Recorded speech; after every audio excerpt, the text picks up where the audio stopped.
Então vamos lá, qual é a direção aí da solução em relação à não priorização? Primeiramente, pessoal, a dica que eu dou para você é separar aí o que são problemas agudos e o que são problemas crônicos. Então, o que é uma coisa, o que é outra? Vamos fazer uma analogia em relação à sua saúde. Se eu tenho uma dor de cabeça de vez em quando, né? Pelo menos uma vez por semana, uma vez a cada 10 dias, se eu tenho uma dorzinha de vez em quando, a gente chama que esse problema é um problema agudo.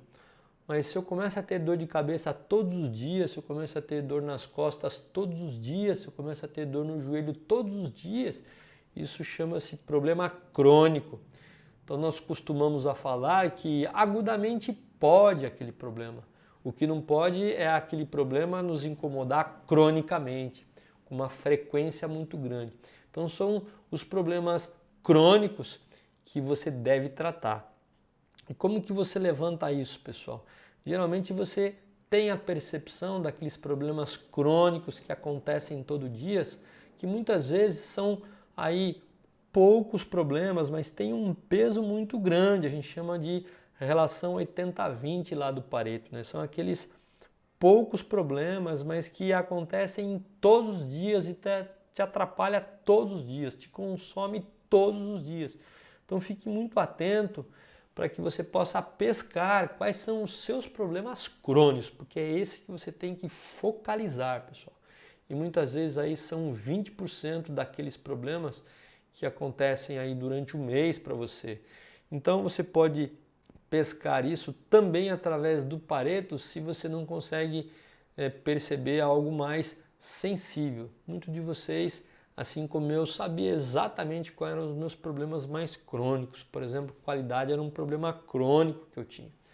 Então esse era o que mais me preocupava. Eu precisaria fazer um Pareto simplesmente para localizar qual era o problema de qualidade dentro de todos que era mais importante para a minha área, né? Que me tirava mais o foco de eu fazer outras atividades. Então, a primeira direção de solução que eu te dou, que eu sugiro, é que você separe aí em relação aos problemas que são agudos e os seus problemas que são crônicos. Então, essa é a primeira direção aí para a solução dessa questão de não priorização de problemas. Uma vez que você separou o que é agudo, o que é crônico, e você tem a sua relação, por exemplo, um Pareto ou uma lista de problemas crônicos, agora você precisa priorizar os seus problemas crônicos, porque não dá para trabalhar todos os problemas.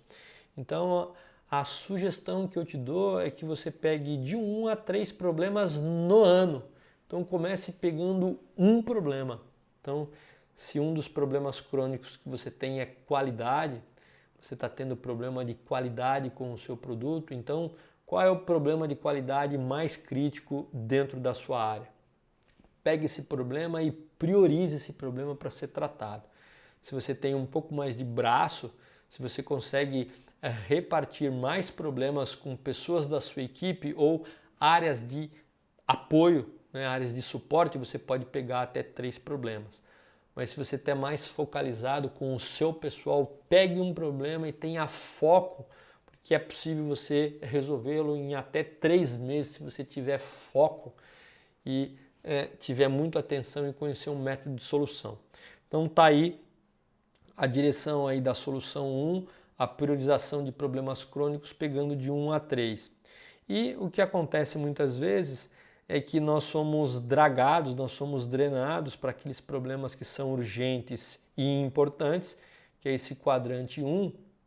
E quando você começa a priorizar, como você começa a escalar, quando você começa a organizar quais são os seus problemas crônicos e prioriza, você acaba vindo para esse segundo quadrante, que é o quadrante onde você pode tratar de uma forma mais aprofundada, porque o quadrante 1 muitas vezes, como ele é muito urgente, a gente acaba agindo mais num efeito, né, na saída.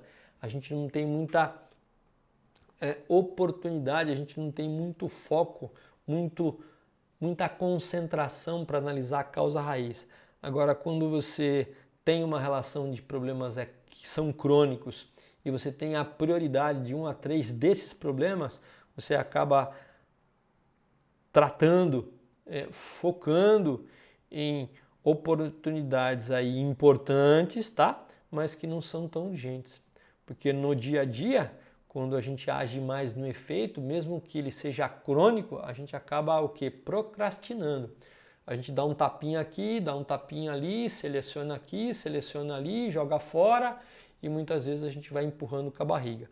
Então esse quadrante 2 é o quadrante na qual você tem os seus problemas crônicos mapeados e agora você consegue começar a analisá-los e entender a causa raiz do problema. Então é a sua oportunidade para que você entenda as causas, solucione e nunca mais volte a acontecer. Então tá aí a direção da solução número 2 aí para um problema de não priorizar aí os seus problemas. Ainda nessa questão de não priorização dos problemas, que foi o segundo problema que eu enfrentei muito na minha carreira, uma outra direção de solução é a definição de indicadores. A partir do momento que eu tenho o meu problema priorizado, eu começo a ter a necessidade de estabelecer indicadores com meta. E aí eu tenho dois tipos de indicadores. Um indicador de resultado, que mede a evolução do efeito, da saída, e indicador de progresso, que eu começo a analisar o que eu estou fazendo no meu progresso em relação ao processo, que tem correlação com o efeito. Um exemplo didático, e eu já fiz um episódio específico de indicadores de resultado e de progresso. Se você tiver interesse, me manda um e-mail para SOS Supervisores, que eu tenho o prazer aí de te informar. Eu posso te dar uma analogia rápida. O seu peso, por exemplo. Quando a gente quer emagrecer, perder um pouco de peso, qual é o meu indicador de resultado? Eu subir em cima da balança e ver aonde o ponteiro vai parar. Então, o indicador de resultado, ele é resultado de alguma coisa. Então, quando eu subo na balança, o peso é o resultado de algo bom ou ruim que eu fiz durante a semana que passou, o mês que passou, o ano que passou. Então, qual seria o indicador de progresso para o indicador de resultado, peso? Quantidade de calorias que eu como diariamente, quantidade de tempo, de horas que eu dedico fazendo algum tipo de atividade física. Então, quando eu monitoro a quantidade de calorias que eu como, quando eu monitoro a quantidade de tempo de atividade física, eu vou tendo um indicador de progresso que tem uma correlação direta com um indicador de resultado, que é peso. Então, esses são os dois tipos de indicadores que você vai colocar dentro daquela prioridade que a gente estabeleceu na direção de solução número 2.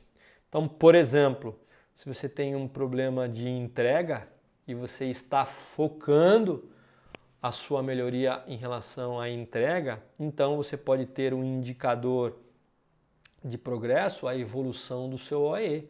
Então, o indicador de resultado é entrega, a variabilidade de entrega, e o teu indicador de progresso é o monitoramento do OE da sua operação, que é crítica, que é gargalo, ou até o próprio OE da própria linha. É um exemplo de indicador de progresso e um de resultado.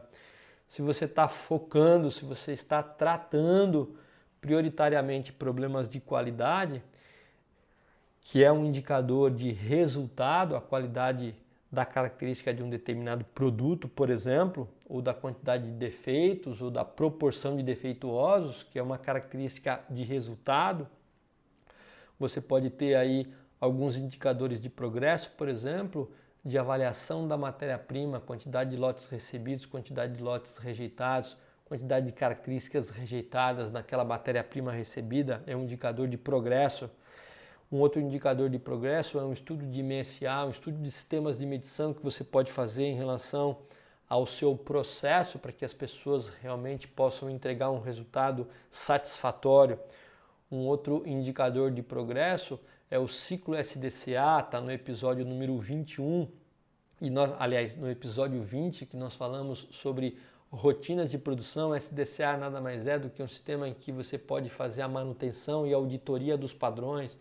Então, quantos padrões você tem auditado, quantos padrões que você auditou, o operador realmente estava fazendo tudo aquilo que estava sendo solicitado a ele. Então, aqui está aí a relação de indicadores de progresso que tem uma correlação direta com os seus indicadores de resultado. Então são muito importantes, a grande maioria das pessoas e muitos gerentes inclusive monitoram só os seus indicadores como de resultado, mas você tem que trabalhar com os dois, porque resultado é aquilo que já aconteceu. Se você monitorar o progresso do que você está tentando melhorar no processo e tem uma correlação direta com o resultado, você vai ver um progresso correlato entre aquele tema, aquela dimensão da qualidade total que você está tentando trabalhar, ou entrega, ou qualidade, ou custos e assim por diante.